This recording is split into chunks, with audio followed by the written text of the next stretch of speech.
Today, we're here to talk about training. And this is definitely the number one question that we get from both prospective clients and current clients is everybody always says, what about training? How do I train my remote team member? We definitely want to draw more attention to this issue and help the industry in thinking about training. So today we want to hit on four particular points. First, we're going to talk about Michelle's experience as a remote team member because she's actually worked for multiple property management companies, both through a staffing agency and directly. And so she's just talking about what that was like for her as a remote team member for a property management company, some of the things that went well or didn't go well, and just to give some feedback and input to the industry on how to make those experiences better. And then I'm going to talk a little bit about just training 101 and some really helpful tips and tools to think about. Jay, you're going to talk a little bit about AI, and then we'll close the conversation out from there on how BetterView can help folks with some training needs. Michelle, let's start with you with that question. So tell us a little bit about your background and some of the stories and experiences you had, and what can our clients and prospective clients learn from that? Yeah, I started in management a long time ago, about 5 years ago. And when I started with a unique situation, I was working for three property management companies at the same time. They were all friends and they were like, hey, we need someone, but we might not need someone full time. So that was pretty interesting because I got a chance to see different types of management as well as onboarding experiences. So I remember one of them, they were like, hey, here is the work, get it done and that kind of stuff. And they forgot that I existed. It was me mainly sending them emails. So the onboarding experience wasn't the best. There was one that I do remember. I think he was thinking about company culture too, because he gave me an intro and then he literally walked his laptop through the whole office and then everybody was saying hi to me. Then here is the things that you're going to be working on. Here is the resources. Here is who you should contact if the stuff is needed and that kind of stuff. So that was like a really nice welcome experience. And I think it was the same for the other company. It was a little bit of the same. I remember the first month with the other company, I had a meeting with them every single morning. Hey, this is the stuff you're going to be working on. And they would show me everything where all of the resources, they would have them for me in their Google Drives. I would say a big part of the training, it's related to the onboarding experience, because that's the first thing that they're going to get to know you. And if you give them the resources, then you're setting them up for success. If you don't, then it's a little bit difficult. And then to blame it on them, it's a little bit unfair if they don't have the resources. Also, who are they going to have the contact information of whoever they need in case they need to reach out? Who's their manager? What are their goals going to be? And that kind of stuff. So I would say before the training, you have to have a good onboarding experience to know all of the stuff for that kind of things. And then for the training aspect, most of them, what they did was just like us. They were on a call. They would show their screen. They would show around where everything was located, how things were done. And then they were like, do it yourself. And then we would record every single session. And that was just helpful for me to go back, see what I didn't know how to do and that kind of stuff. And then one of them was big on processes.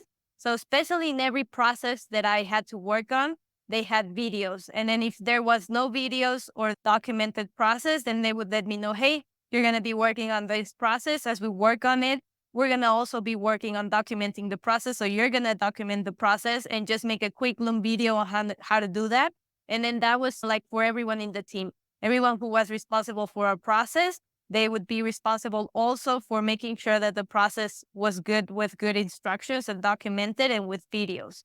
So for the training aspect, especially when they're remote team members, it's always nice to have videos that they can go back and forth. And then just with you guys, it was a little bit of the same. Especially I remember working closely with Jay. It was a lot of review. The things that I had to review with him, he would send me a little video with the feedback. And that was so great because my memory isn't the best always.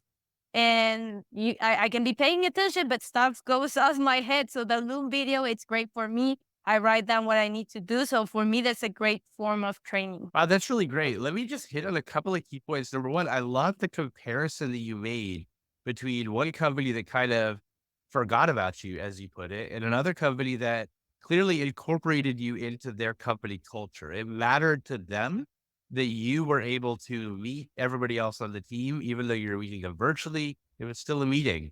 And that set the tone for what the relationship and the training was going to be like from there. And that is a classic mistake that we see so many companies make is they have this company culture that exists locally, especially if they're all used to meeting in the office together. And then they hire a remote team member. And I always say that sometimes they do it as if they bought a piece of software that's just going to operate in the background of the company.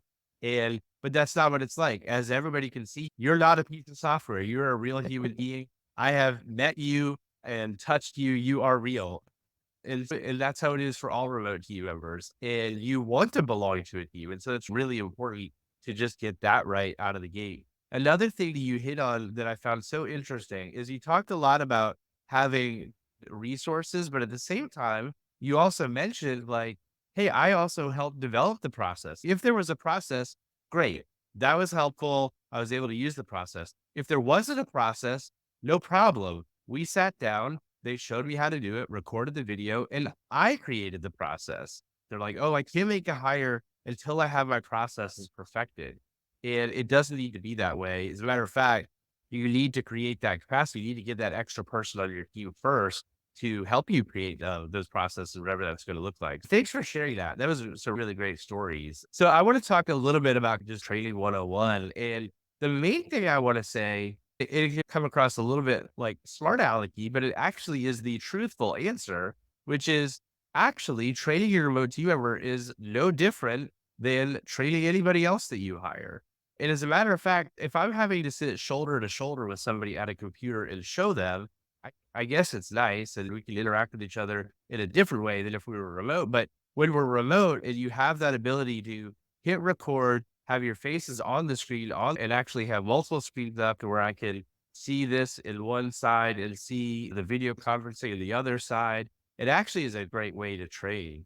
And so the reality is if you hired somebody locally and you were going to sit at a computer and train them, that's exactly what you're going to do when you hire a remote team member. So for the most part, I just want to demystify and not have people have a lot of anxiety or worry about the training. And even if you don't, because look, we're a small business, all of our clients are small businesses. Even if you manage 2,000, 5,000 units, you're still a small business compared to what you would think of as a big business. And the reality is that every small business is building the plane as they're flying it. You are no different than anybody else in the fact that you don't have your processes perfected yet because they'll never be perfected. You don't have your training perfected yet. Matter of fact, you may not have formalized training at all. That's normal. You're not exceptional. There's nothing wrong with you, the fact that you don't have your training formalized. And so you don't need to overthink it. All training needs to look like is just shadowing.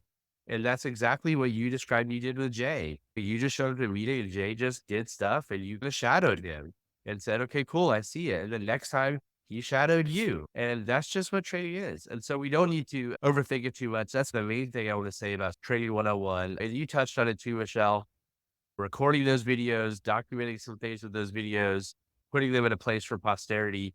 That's all great. I want to also turn it over to Jay because with the tools that are coming out now, since AI has really been developing, you can still do those things, but actually do them much more powerfully, effectively, and efficiently with some really simple AI tools. And so, Jay, I wanted to just give you the opportunity to chat with us about that. Thank you, Matthew. And thank you, Michelle. Everybody hears a lot about ChatGPT and AI, and there's a few people now that are very specific about using ChatGPT and other AI tools within property management. The problem when we talk about this subject is that it can just seem to be overwhelming, not knowing where to start. And if you try to focus on everything that you see, then you're just never going to do anything well. So my first piece of advice, but even before we talk about training, is to implement just one thing that is AI related. Just one thing. Start with the one. You're going to see a lot of great shiny objects and it's going to be hard to resist, right? Because all that stuff looks really cool. But it's going to take some restraint. Now, Michelle, circling back to your comment about onboarding and how important onboarding is to a great team member. Yeah, I completely agree with that because when you're onboarding a new team member, it's like when you're onboarding a new landlord, right? Those first 30, 60, 90 days are going to be where you're training them how you communicate, how you deliver on the promise that you made to them, and so many other things. It's the most critical part in that relationship. So to set those expectations up front, you can use a tool called Scribe for your SOPs. What Scribe can do, it will allow you, when you're onboarding your new team member, to have a good standardized process of a 30, 60, 90. When you're training them, or whoever the person is that's going to be doing it, they can use Scribe. It's a tool that will take screenshot of the training that you're doing. AI will do that, and it will document the steps that you're taking as you're explaining it. So essentially, as you're training them and remotely, not face to face, right? You got to be on the computer and just doing it with them, doing a screen share. All of that documentation is being housed for that person to refer to at any time. And not just them, but you can use this tool for any SOPs. And a lot of the companies that we consult with are starting to use Scribe and loving it. So that is definitely one tool that I would use. And again, you don't have to be scared about this stuff. Just choose one thing to start with. And this is also going to set the expectation for building a self-managing team. Because then if you have a tool that is super easy to use like that, it's not difficult to be able to trust one of your team members to start documenting and helping to train the other team members. And that's what's going to help create that self-management team. So the next thing is, Michelle, that you were talking about is when I was training you, or when I have to train anybody, my biggest pet peeve is having to repeat something. Oh my God, I hate repeating it. That's why we would record so many things. So in order to not repeat something, ChatGPT, if you have the $20 a month paid version, which yes, I absolutely recommend it hands down. BT has a function that is super easy to use. And I just did a course on this. It's the new GPT. So basically, all you have to do is click on a button on ChatGPT, and it'll ask you, what type of knowledge hub do you want to create? And essentially, that is, you upload your PDFs for your company, and those PDFs that you upload, then any of your team members can just go and type questions and ask questions. So any of the information that you have, like your internal policies and procedures, the way that you communicate with your customers, any of that information that you have internally, you just upload it into GPT, and anybody on your team can interact and ask questions to it and find those answers themselves, which again, a step to a self-managing team. That's awesome. Thank you, Jay. Let me just close by with this closing thought here about training and remote team member. So on the one hand, I just told everybody, hey, training your remote team member is no different than training your local staff. And largely that's true. But we can't be naive that there are some differences, right? They do live far away. You may never have the opportunity to meet them in person. There are some just cultural differences between Michelle lives in Mexico. I live in the US. There's just some cultural differences about how we interact and engage with the world. And so there are things about those cultural differences that sometimes some things can get lost in translation, both literally and figuratively. And so remote team members do want to belong to a community and have that ongoing training and support to know how to best engage with you as an American property management small business company. And because so many of our clients, like, we're continuing to ask, they're like, hey, this is great. I love the remote team member that you placed with me, but what about ongoing training and support? And so that's why we now have ever better RTM at Better Who. We're super excited about it. We purposely designed it to be very inexpensive.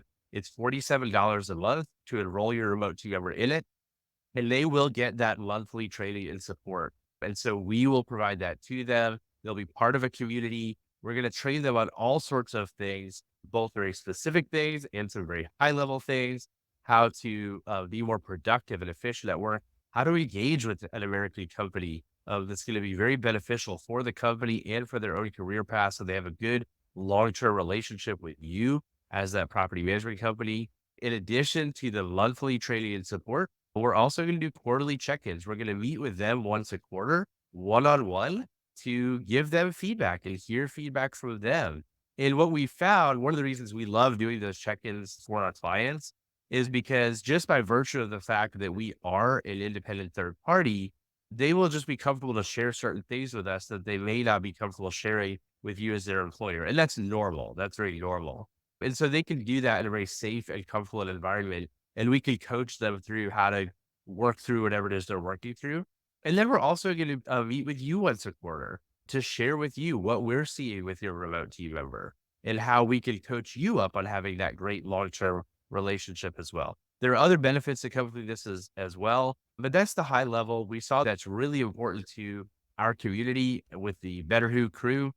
But the good news is we are offering this up not just for our Better Who clients, but for any property management company with any remote team member, whether your remote team member is somebody that we placed with you or you hired them directly on your own, if you used a job board, if you're using a staffing agency and they're at a staffing agency somewhere else, but you just recognize you want more training and support for them, enroll any of your VAs or remote team members into this program, and they'll get a lot of great benefit out of it, and you'll get a lot of great benefit out of it. We will make sure to be sharing that, and you can find this information on our website.